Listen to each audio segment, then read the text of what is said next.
প্রিয় সুধী, আমরা যে বেদাত বেদাত বলি, নবীর কোনো গুণ কীর্তন কোনো কিছু করতে হলে এই বেদাতিরা বেদাত বেদাত বলে লাফাইতে থাকে। অথচ আসল বেদাত কি কি দেখেন, শবে বরাত, শবে কদর, এই তারাবি, এই রোজা রাখা, এই হজ করা, এই জাকাত দেওয়া, এই কুরবানি করা, এগুলো সবগুলো একটাও কোরআনে নাই, সবগুলো কোরআন বিরোধী বড় বেদাত। অথচ এই বেদাত নিয়ে কেউ কথা বলে না, আর এই বেদাত নিয়ে কথা বললে তারা ফতোয়া দেশে কাফের। নাউজুবিল্লাহ। আসুন, তারাবি নামাজ কে আবিষ্কার করলো এই ব্যাপারে আজ কথা বলবো। আর এই তারাবি সবচেয়ে বড় বেদাত।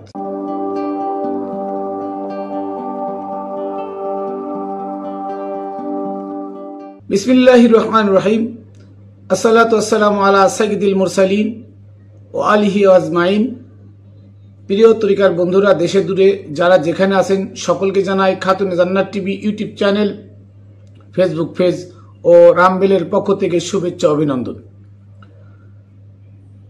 সর্বপ্রথম আমি আমার সালামো কদমবুসি পাক পাঞ্জাতনের পাক দরবারে গরিবে নেওয়াজ খাজা মঈনুদ্দিন চিশতি রহমতুল্লাহ আলাইহির পাক রওজাই, পীরের দস্তগীর মহিউদ্দিন আব্দুল কাদের জিলানী রহমতুল্লাহ আলাইহির পাক দরবারে বাবা শাহ আলী খান জানালি, শাহজালাল শাহপরান, সৈয়দ বাবা নাসিরউদ্দিন সিফা সালার সহ এই বাংলার যত অলি, গাউস, কুতুব, আবদাল যারা দুনিয়া থেকে পর্দা নিয়েছেন, যারা দুনিয়াতে এসে আসেন, তাদের প্রত্যেকের পদচরণে সালাম ও কদমবুসি।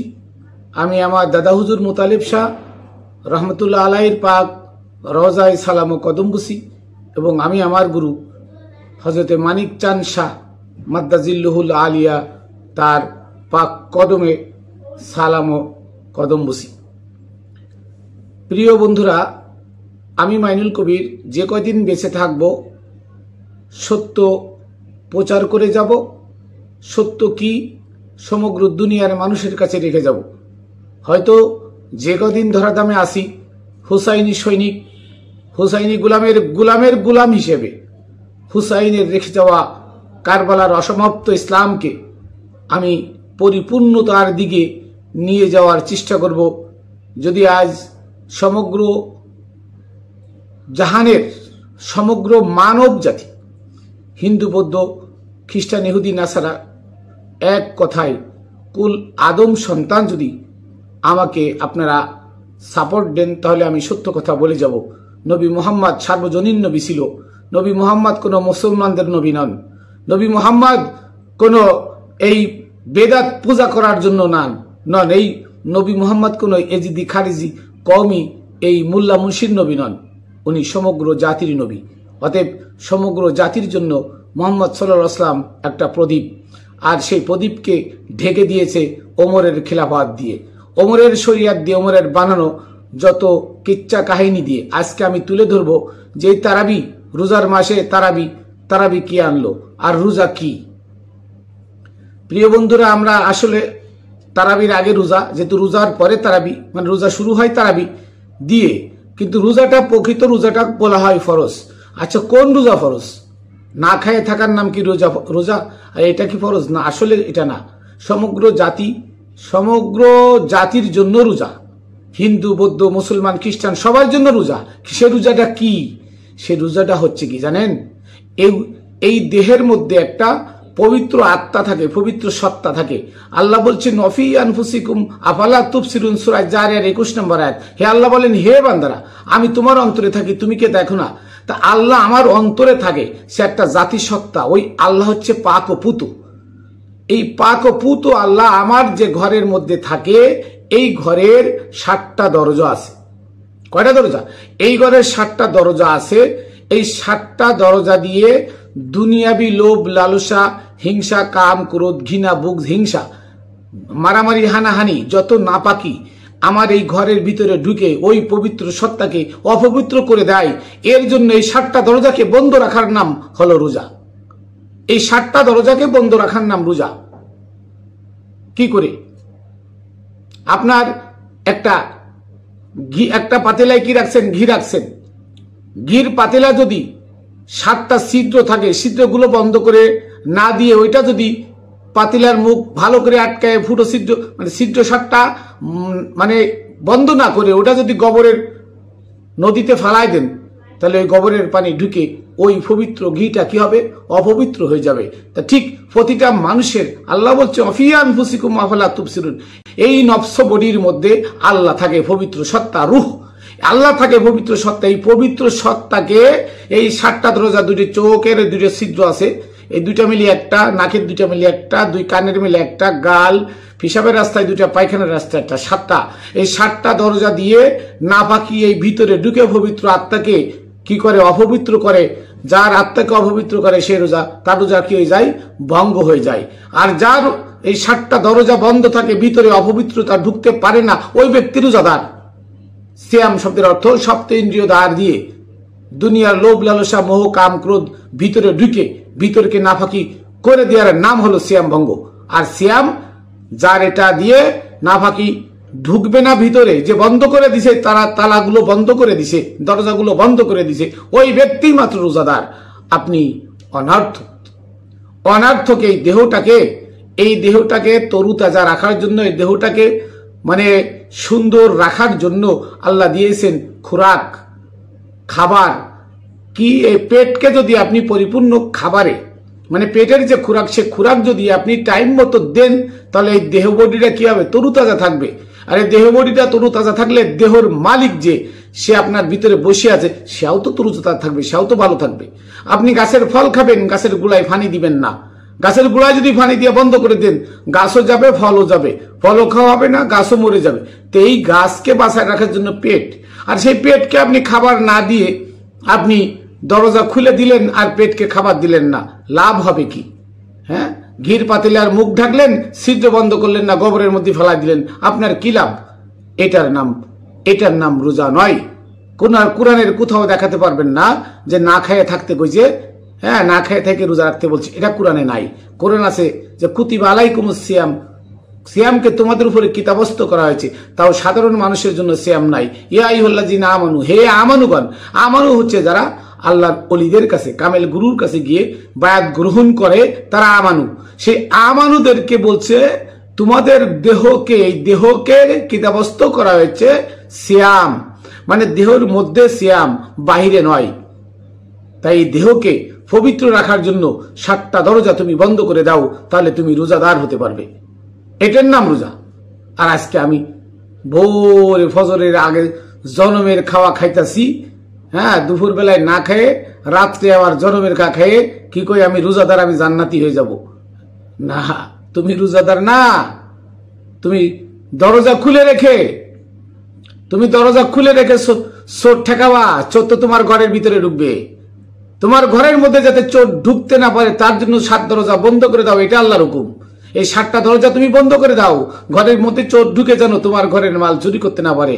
এ ঘরে একটা দেহ সত্তা আছে, এ ঘরে একটা পবিত্র সত্তা থাকে, এ ঘরে একটা রূহ থাকে, ওই রূহটাকে যেন অপবিত্র করতে না পারে, তার জন্য তোমার 7টা দরজা বন্ধ করে দাও, তাহলে তুমি রোজাদার। আসুন এবার তারাবি। আমরা জানি যে প্রচলিত নিয়ম ওমর থেকে আসছে কি? তারাবি। আবার আমরা বলি সুন্নাত। সুন্নাত বলে কিছু নাই, সুন্নাত মানে নিয়ম। সুন্নাত মানে কি? নিয়ম। আমার নবী আল্লাহর হুকুম ছাড়া কোনো কথা বলেন নাই। সূরা নজম 3 এবং 4 নম্বর আয়াত। আমার নবী আল্লাহর ওহী ছাড়া কিছু মানেন নাই। সূরা আনামের 50 নম্বর আয়াত। আমার নবী ওহী ছাড়া কাউকে সতর্ক করেন নাই। সূরা আম্বিয়া 45 নম্বর আয়াত। তাহলে আমার নবী যেটা করেছেন সেটা করার নাম কি? নবীর নিয়ম, নবীর আদর্শ। তাহলে আজকে কি করতেছি? আজকে যে ওমরকে আল্লাহ, ওমর আবু বকর উসমানকে আল্লাহ মুনাফিক আখ্যা দিয়েছেন, মুনাফিক। ওমর আবু বকর উসমান মুনাফিক। কোরআনের আয়াত, আমি আমার কথা না, সূরা আল ইমরানের 153 নম্বর আয়াত পড়ে দেখেন। আল্লাহ বলছেন ওয়াইজ তুসঈদুনা ওয়ালা তুলবুনা ইলা আদিন। স্মরণ করো ওই সময়ের কথা যখন তোমার পাহাড়ে চুটাবে উঠছিলে, তোমার নবীকে রক্তাক্ত অবস্থায় উহুদের ময়দানে ফেলে নবীর দিকে তোমরা তাকাচ্ছিলে না। অর রাসূলু ইয়াদউকুম ইলা উখরাকুম, রাসূল তোমাদের পিছন থেকে ডাকছিল, তোমরা তাকাচ্ছিলে না। এই আয়াত দ্বারা আবু বকর ওমর উসমান ছিল মুনাফিক। আর সেই মুনাফিকরা আমার নবীর দাফন কাফন পর্যন্ত দেয়নি। আমার নবীর দাফন কাফন করেছিল 18 জন সাহাবী। সে 18 জন সাহাবীকে আবু বকরের কাছে বায়াত গ্রহণ করার হুকুম দিয়েছিল ওমর, তারা বায়াত গ্রহণ করে নাই বিধায় তাদেরকে এমন পিটাইছে তলোয়ার দিয়ে ওমর যে তারা রক্তাক্ত অবস্থায় হয়ে মৃত্যু সজ্জায় ঢলে পড়ছে। মাওলা আলী তাদেরকে সুস্থতা তাদেরকে ট্রিটমেন্ট করে সুস্থ বানায় তাদেরকে বলছে তোমরা মদিনা ছেড়ে চলে যাও, পালায় চলে যাও। মাওলা আলীর সঙ্গে আর কেউ ছিল না। তাহলে এই তারাবি, এই 30টা রোজা রাখা কে জায়েজ করলো, কে দাঁড় করালো? আমার নবী রোজা রাখে নাই কেন? নবী তো রোজা। নবী আবার কি না খেয়ে থাকবে, রোজা রাখবে? নবী তো রোজা। আমার নবী নামাজ পড়ে নাই কেন? আমার নবী তো নামাজ, আমার নবী নামাজ। সূরা নিসার 150-151 নম্বর আয়াত দেখেন, আল্লাহ বলতেছে যারা আমার এবং আমার রসুলের মধ্যে পার্থক্য সৃষ্টি করতে চায় তারা কাট্টা কাফের। তাহলে নবী আর রসুলকে, যিনি নবী, রসুল আর আল্লাহকে, যিনি আল্লাহ তিনি রসুল। তাহলে রসুলের দিকে তাকালে তো আল্লাহ দেখা হয়ে যায়। রসুলের গায়ে হাত দিলে আল্লাহর গায়ে হাত দেওয়া হয়ে যায়। রসুলের কথা শুনলে আল্লাহর কথা শোনা হয়ে যায়। রসুলের কাছে বসে থাকলে আল্লাহর সামনে বসা হয়ে যায়। তা আল্লাহর সামনে বসে আবার তারা সাহাবীরা কাকে সেজদা দিবে? নবী কাকে সেজদা দিবে? নবী কেন নামাজ পড়বে? কি কারণে নামাজ পড়বে? আনকাবুতের 45 নম্বর আয়াত পালন করার জন্য। যে নামাজ মানুষকে অশ্লীল কাজ আর খারাপ কাজ থেকে বিরত রাখে। তাতে আপনাদের কথায় বোঝা যায় নবী খারাপ কাজ করে বেড়াতো। নবী নামাজ পড়লে সূরা ফাতিহা কেন পড়বে? সূরা ফাতিহা ইহদিনাস সিরাতাল মুস্তাকিম। নবী কি সরল সঠিক পথ দুনিয়াতে নিতে এসেছিলেন আমাদের মতো? নাউজুবিল্লাহ। অতএব এগুলো আজকে বানানো। তা আসুন, ওমর 14 হিজরিতে আমার নবীর ওফাতের পরে আবু বকর ক্ষমতায় এলো। আবু বকরের ওফাতে 3 বছর আবু বকর ক্ষমতায় ছিল। 3 বছর ক্ষমতায় থাকার পরে ওমর ক্ষমতাতে নিল 14 হিজরিতে আবু মুসা আশারির পরামর্শে। আবু মুসা আশারির সাথে ওমর একদিন যাচ্ছে, রোজার মাস, এই রোজা ওমরের থেকে রমজানটা চালু হয়েছে, এর আগে ছিল না। আবু মুসা আশারির সাথে যাচ্ছে, দেখে যে কিছু মানুষ রাতে নামাজ পড়তেছে। ওমর বলে এটা কি রে? কই এটা তারাবি নামাজ পড়ছে। কই উত্তম বেদাত। ওমর বলে এটা উত্তম বেদাত। পরের দিন আবার যাচ্ছে যে আবার পড়ে, কি রে এটা উত্তম বেদাত। তখন ওমর হুকুম দিল যে সবাই মিলে একজনের পিছনে নামাজ পড়ো। মহিলাদের ইমাম মহিলা দিয়ে দিল, মহিলাদের ইমাম মহিলাদেরকে দিল, পুরুষের ইমাম পুরুষকে দিল। মহিলার এক সাইডে মসজিদে আর পুরুষ এক সাইডে মসজিদে কি করে এই তারাবি শুরু করলো। এই 14 হিজরিতে এইখান থেকে শুরু হয় ওমরের বেদাত। এটা কি? তারাবি নামাজ হচ্ছে ওমরের বেদাত, এটা সুন্নত নয়। নবীর হলে সুন্নত হতো, নবীর হলে সুন্নত হতো, নবীর তো নাই। নবী নামাজ কেন পড়বে? উনি তো ফরজ নামাজ পড়েন নাই, কারণ উনি ফরজ নামাজ। তাহলে নবী তো আদায় করে নাই। এই তারাবি আদায় করেছে ওমর 14 হিজরিতে আবু মুসা আশারির পরামর্শে। 14 হিজরি থেকে এই শুরু হলো এই তারাবি নামাজ, আজও পর্যন্ত চলছে। আবার এর মধ্যে এসে এক গ্রুপ কয় 8 রাকাত, এক গ্রুপ কয় 4 রাকাত, এক গ্রুপ কয় 16 রাকাত, এক গ্রুপ কয় 20 রাকাত। এইভাবে তারাবি এক এক গ্রুপ এক এক ভাগে ভাগ হয়ে তারাবি আদায় করতেছে জান্নাতের লোভে। অথচ কোনো জায়গায় নাই, কোথাও নাই এই তারাবি পড়লে তার জন্য সওয়াব দেওয়া হবে। আবার বলছে তারাবির মধ্যে 1 খতম কোরআন শরীফের সওয়াব। তার আবু লাহাব, উতবা, সাইবা, খিনজির মানে শুয়ার, হ্যাঁ, এই সমস্ত নাম পড়লেও সওয়াব হবে। নাউজুবিল্লাহ। এই নামগুলো পড়লে সওয়াব হবে। শুধু আপনারা সওয়াবের আশায় মসজিদে যায় কপাল ঠোকান, আল্লাহকে পাওয়ার উদ্দেশ্যে নয়। অথচ আল্লাহ বলছে কুল ইন কুনতুম তুহিব্বুন আল্লাহ, হে নবী আপনি বলুন যদি আমি আল্লাহকে ভালোবাসতে চাই ফাত্তাবিউনি ইউহিব্বুকুমুল্লাহ, তারা যেন আপনার আনুগত্য করে। নবীর আনুগত্য কি? নবীর আদর্শ কি? নবী কি বলছে বাঁশ নিয়ে টুঙ্গির মাঠে বাড়ি করে 2 দল মাথা ফাটাফাটি করে মরে যাও? নবী কি বলছে দাসুটা নিয়ে তোমরা রাস্তায় মানুষ মানে মুসলমানের বিরুদ্ধে দাসুটা নিয়ে লাঠি দিয়ে জঙ্গিবানা করো? এটা নবী বলছে? কোথায় পেয়েছো? নবী কি বলছে তারাবি পড়ায় তার টাকা খাও?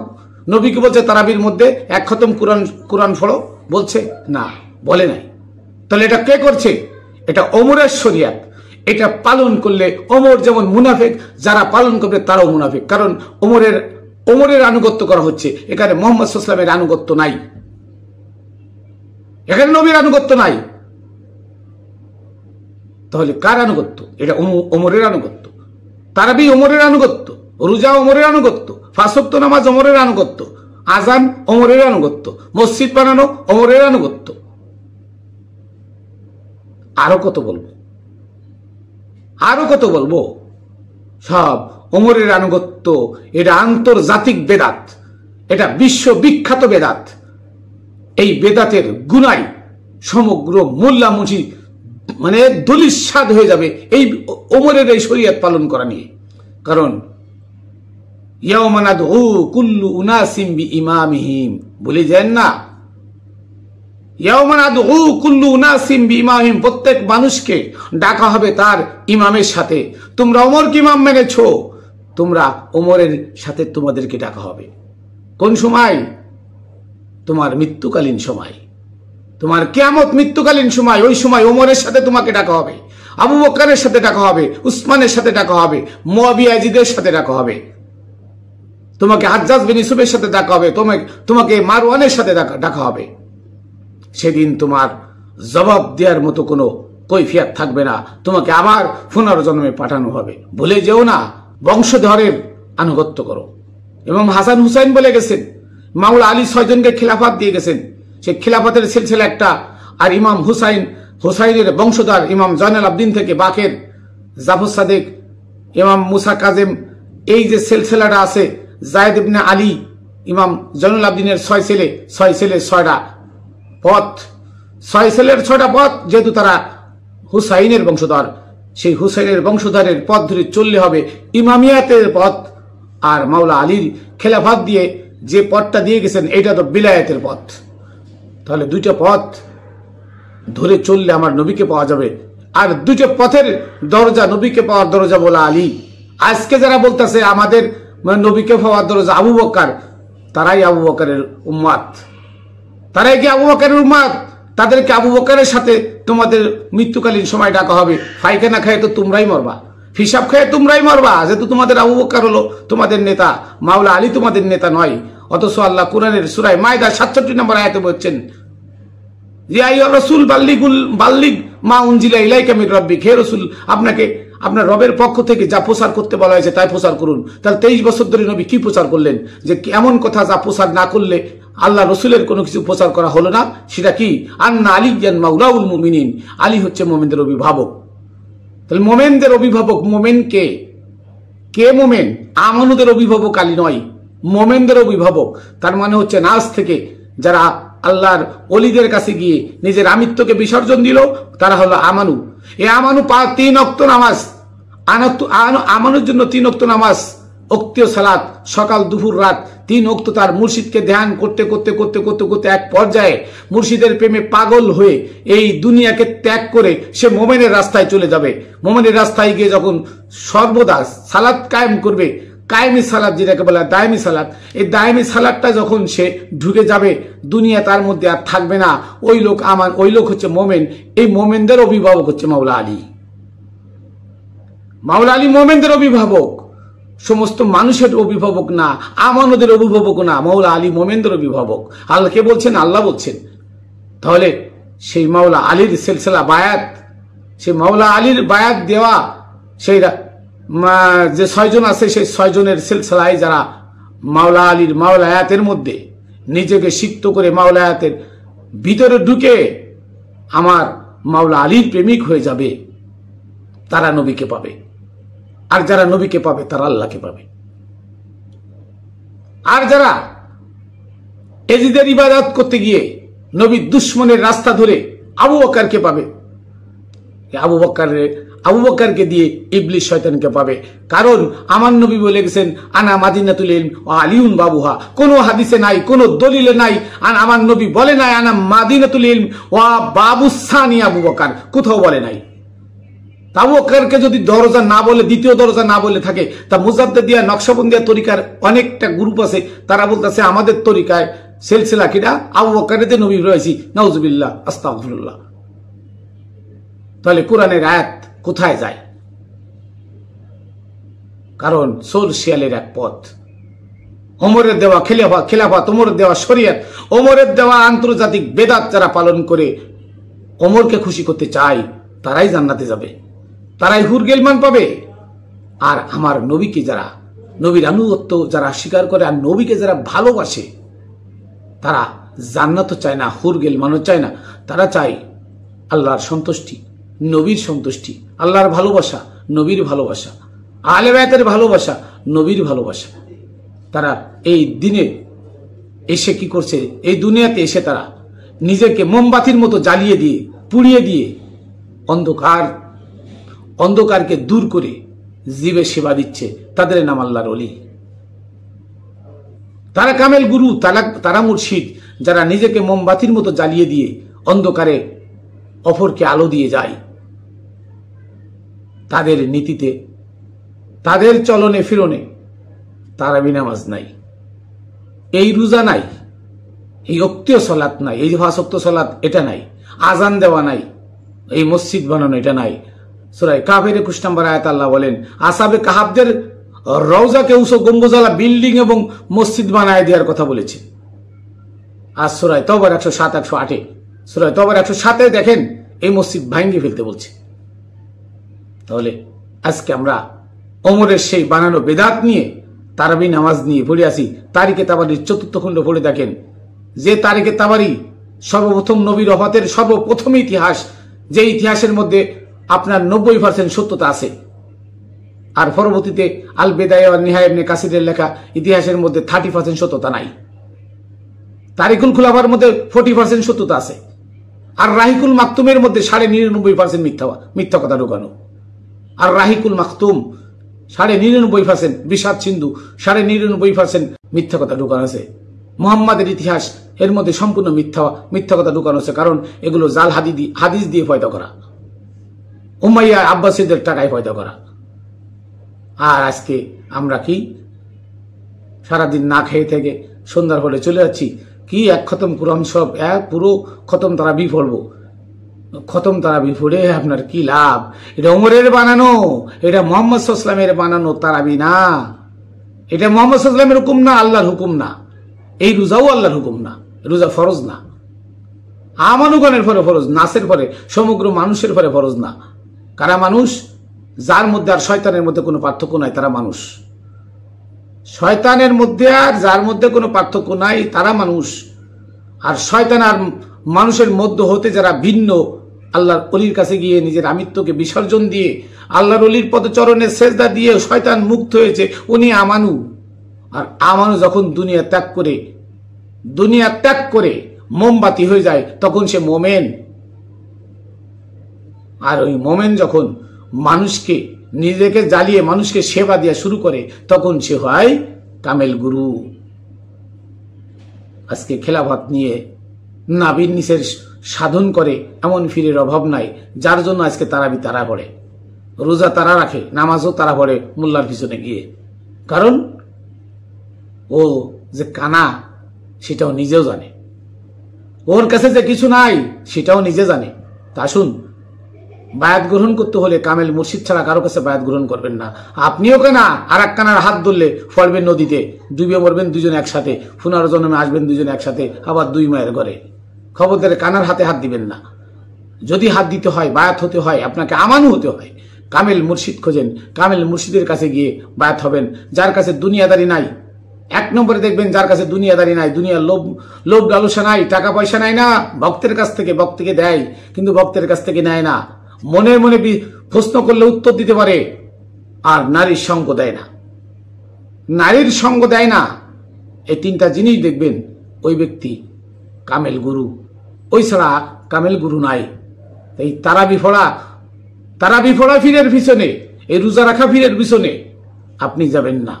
তার কাছে বায়াত গ্রহণ করলে ও এজিদ আপনাকে এজিদ বানায় নিবে। ইয়াউমানাদু কুল্লু উনাসিম বিইমামিহিম, মৃত্যুর সময় আপনাকে ওই এজিদকে ডাকবে, তুই আয়, তোর গুলাম, তোর চাকর এখন আমি নিয়ে আসবো। আল্লাহ বলবেন আমি নিয়ে আসবো, তুই আয়। দেখবেন সেই এসে দাঁড়াবে, সেও হাই হাই করবে, আপনি হাই হাই করবেন, অতএব পারে যেতে পারবেন না। তাই ওমরের শরিয়াত থেকে আমরা অন্তত আমানু যারা আছি, ওমরের শরিয়াতকে লাথি মেরে ফেলে দিয়ে আমার মাওলা আলীর সেই মাওলায়াত, সেই বিলায়াতকে আঁকড়ে ধরব। আমরা ফাতিমীয় বংশধর যারা আছেন, সৈয়দ যারা ইমাম, তাদের হাত ধরব, তাদের কাছে বায়াত হব। এজমা কিয়াস ফিকহ উসুল যারা বানিয়েছেন, তারা সেই এজমা কিয়াস ফিকহ উসুল লাথি মেরে ফেলে দিয়ে কসম খেয়ে বলেছেন, খুদার কসম যদি আমি আবু হানিফা ইমাম জাফর সাদেকের কাছে বায়াত হয়ে তার কাছে 2 বছর তার সান্নিধ্যে না থাকতাম, এলমে লাদুন্নি এবং এলমে মারিফাত শিক্ষা না করতাম, তাহলে আমি কাফের হয়ে মারা যেতাম, ওই মাযহাব ইমাম ফতোয়া ইজমা কিয়াস দূরে থাকলে। তাহলে যারা বানালো তারা লাথি মেরে ফেলে দিল, আর তোমরা সেই আবু হানিফার তারাবি নিয়ে, সেই আবু হানিফার রোজা নিয়ে, এইগুলো নিয়ে তোমরা আজকে নাচতাছো জান্নাত পাওয়ার জন্য। সম্পূর্ণ ভুয়া, সম্পূর্ণ মিথ্যা কথা। এগুলো থেকে বেরিয়ে আমাদের আসতে হবে।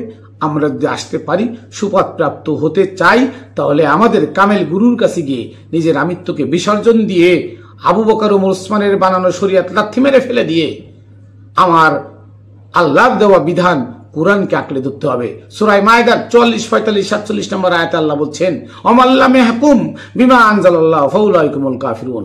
আল্লাহ বলছেন, আমি যে বিধান দিছি তোমাদের কাছে, আমি যে দর্শন দিছি, এই দর্শন অনুযায়ী দুনিয়াতে যদি তোমরা না চলো, বিচার না করো, চলতে ফিরতে খাইতে ঘুমাইতে সর্ব জায়গায় যদি এই দর্শনকে তোমরা প্রাধান্য না দাও, এই দর্শন দিয়ে যদি না চলো, তাহলে তোমরা কাফের, তোমরা জালেম, তোমরা ফাসিক। আমার কথা না, সূরা মায়েদার 44, 45, 47 নম্বর আয়াত পড়ে দেখবেন। তাহলে আর কি বলবো? আমার কি বলার আছে? যা কিছু আছে কোরআন আছে, ইজমা কিয়াস ফিকহ উসুলে নাই। ইজমা কিয়াস বানাইছে কারা? আব্বাসীয়দের দালালেরা। ফিকহ উসুল বানাইছে কেটা? আব্বাসীয়দের দালালেরা। ইমাম মাযহাব বানাইছে কেটা? আব্বাসীয়রা বানাইছে। সেগুলো আমি পালন করে যদি নবীর উম্মত দাবি করি, নিগাত, এটা ভুল ছাড়া আর কিছু না, এটা ভুল ছাড়া আর কিছু না। তাহলে পারে যেতে হলে ভাঙ্গা নৌকায় উঠবেন না, পারে যেতে হলে ওমরের শরিয়াতের মধ্যে থেকে পারে যেতে পারবেন না। পারে যেতে হলে ওমরের শরিয়াত লাথি মেরে কামেল গুরু খোঁজেন।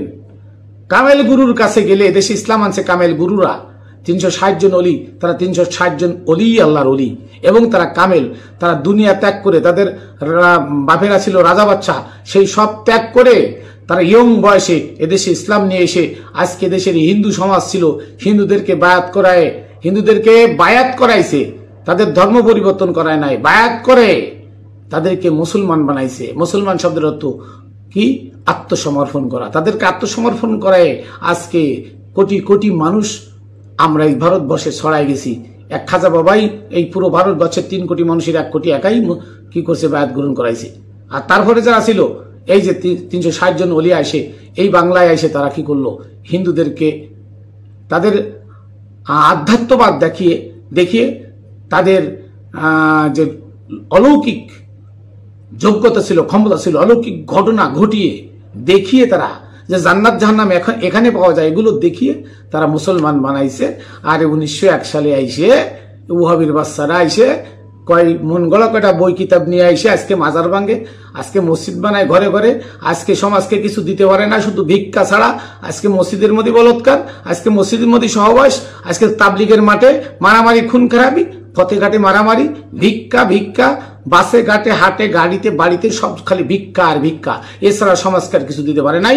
আরো 400 বছর যদি থাকে, প্রত্যেকটা বাড়ি ঘরের মধ্যে মধ্যে মারামারি লাগবে, প্রত্যেকটা ঘরের মধ্যে খুন খারাপি হবে, এই ওয়াবি মুল্লাদের আনিত বিধান অনুযায়ী। আমি মাইনুল কবির বেঁচে থাকি আর না থাকি, আপনারা দেখবেন যে ওই ওয়াবি মুল্লাদের আনিত বিধান অনুযায়ী প্রতিটা ঘরের মধ্যে মারামারি, খুন খারাপি, এবং প্রত্যেক বাড়িতে বাড়িতে গঞ্জাম লেগে যাবে। কারণ প্রতি বছর লাখ লাখ লাখ লাখ মোল্লা টাইটেল ফাঁস করে মাওলানা হয়ে বেরোচ্ছে, কর্মসংস্থান নাই, খাবে কি করে? কামায়ে 10 ঘর মানুষ যেখানে আছে সেখানে যে ছাদের পরে মসজিদটা বানাচ্ছে, এতিমখানাটা বানাচ্ছে, হেফজোখানাটা বানাচ্ছে, কমি মার্সারটা খাড়া করে দিয়েছে, দিয়ে এই বাড়ি বাড়ি ঘরে ঘরে যায় ভিক্ষা করতেছে। মোল্লা খায় বাড়ি বাড়ি, ছাত্রদেরকে বাড়ি বাড়ি খাওয়ায়, আবার এতিমখানার নামে আর রাস্তাঘাটে ভিক্ষা করায়। আসুন আমরা কোরআন সম্মত জীবন গড়ি। আমি মাইনুল কবির আমার কথা বলছি না, আমি বলছি কোরআন। সবাই কোরআন তো মানেন, তাহলে কোরআন মানলে আমার যে কথাগুলো বলছি, যে আয়াতগুলো বলছি, আয়াতগুলো ব্যাখ্যা বিশ্লেষণ করে দেখেন যে কোরআন মানলে কোরআনের বাইরে কোনো কিছু এগুলো আসে না। এই 5 ওয়াক্ত নামাজ, আজান, ইজমা কিয়াস ফিকহ উসুল, এগুলো কোরআনের বাইরে, এগুলো কোরআনের ভিতরে নয়, কোরআন সম্মতও নয়। তো আসুন সকলে মিলে আমরা সত্যের পথ ধরি, ওলিয়া উলিয়াদের পথ ধরি, আমরা নবীর রেখে যাওয়া মোহাম্মদ ইসলাম ধরি, আমরা হুসাইনের সেই কারবালার অসমাপ্ত ইসলামকে পূর্ণ করার জন্য কাঁধে কাঁধ মিলিয়ে আসুন আমরা সত্যের পথে চলি। এটা বলে আমি আমার সংক্ষিপ্ত বক্তব্য শেষ করছি। আমি আমার সালাম ও কদমবুসি পাক পাঞ্জাতনের রওজায় রেখে বাবা শাহ আলী বগদাদী সহ এই বাংলার অলিগণের পাক রওজায় রেখে আমার দাদা হুজুর মোতালেব শাহ রওজায় রেখে এবং আমার গুরু মানিক চাঁদ শাহ মাদ্দাজিল্লু আলিয়ার পাক রওজায় রেখে Khatune Jannat TV YouTube channel Facebook ফেজর আম্বেলের পক্ষ থেকে সকলকে শুভেচ্ছা অভিনন্দন জানিয়ে এখানে শেষ করছি। আপনাদের কাছে অনুরোধ, এই চ্যানেলটি আপনারা আপনাদের বন্ধুবান্ধব আত্মীয় স্বজন যারা আছে তাদের মাঝে পৌঁছায় দিবেন। একটা সুখবর হলো যে সারা দুনিয়া থেকে আমার কাছে ফোন আসে যে ভাই আপনার এই কথা শুনে কোরআনের সাথে মিলে আজকে দেখছি আমরা সত্যের পথে আসি, আপনার সত্য কথা আপনি বলছেন, এটা শুনে আজকে আমরা সত্য অন্বেষী হয়ে আমরা আজকে কামেল ফির খুঁজছি দাঁড়ে দাঁড়ে। এবং অনেক জায়গা থেকে মানে আমার কাছে ফোন আসে সারা দিন যে ভাই আমরা এই পথ ছেড়ে দিছি, ওমরের শরিয়াত ছেড়ে দিছি। আলহামদুলিল্লাহ, শুনে খুব খুশি লাগে। এই জন্য আপনারা আপনাদের আত্মীয় স্বজন যারা বন্ধু বান্ধব যেখানে আছে প্রত্যেকের মধ্যে খাতুনে জান্নাত টিভি ইউটিউব চ্যানেলটা ফেসবুক পেজ এটা আপনারা ছড়াই দিবেন যাতে সত্যটা মানুষের কাছে পৌঁছায় যাক। এই জন্য এই মিডিয়ার যুগে কথা বলে শান্তি, এই জন্য সত্য কথা যেহেতু সব জায়গায় পৌঁছায় যায়। আর আমি মন গড়া কোনো কথা বলি না, যা বলি দলিল সহকারে বলি। তো আমার জন্য দোয়া করবেন, আমার মুর্শিদের পদচরণের গোলাম হয়ে যেন আমি হুসাইনি সৈনিকের পদচরণের ধুলি হয়ে তার গোলামি করতে পারি। এই তৌফিক যেন আল্লাহ আমাকে দেয়। আবার দেখা হবে। জয় গুরু।